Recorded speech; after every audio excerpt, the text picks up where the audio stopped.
So you actually have plenty of experience in programming in its conventional sense and also machine learning projects. So there is a fundamental difference in a way a machine learning problem can be solved and a conventional programming problem can be solved. So for machine learning, the algorithm determines the rules, but for conventional programming, you actually determine the rules and all those things.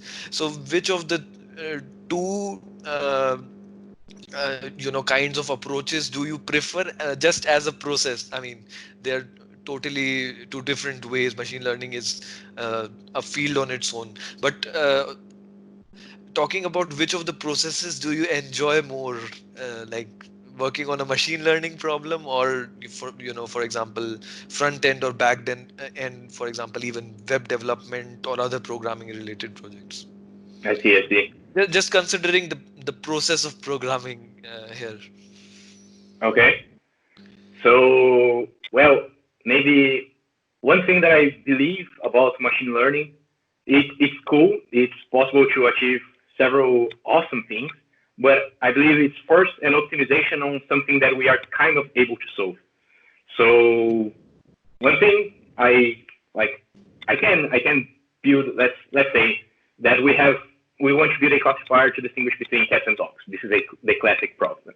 Yeah. And then there was already a way of doing this. So we got the image, we built some features based on the image, trying to look for contours on that.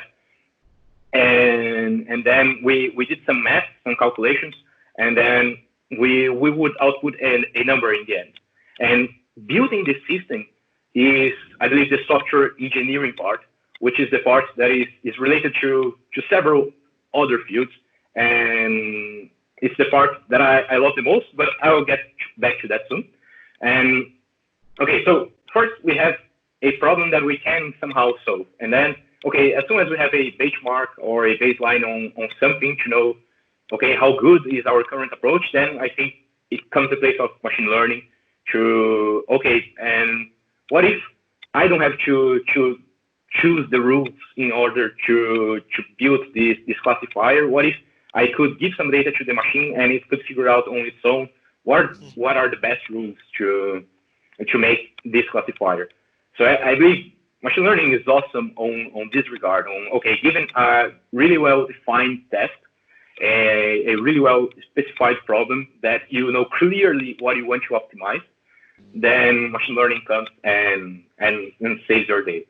On the other hand, I believe I believe machine learning and software engineering, because software engineering I would see probably regular programming when is what I would call Yeah.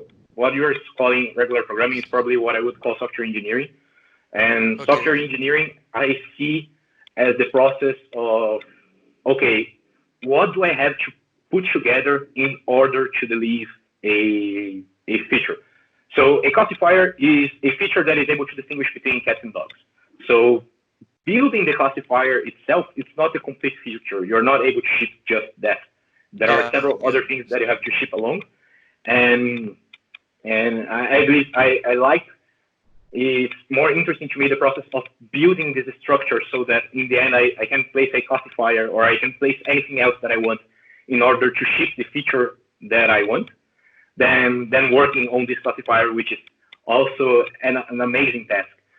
And I think my reason for that is that I have seen a few machine learning projects that in the end they ended up didn't delivering they didn't deliver anything in the end. So they built awesome classifiers and they were able to under this controlled environment solve the tasks that they were supposed to, but they didn't make all the way to being shipped to a customer so that okay, actually we are providing the value that we wanted with this classifier.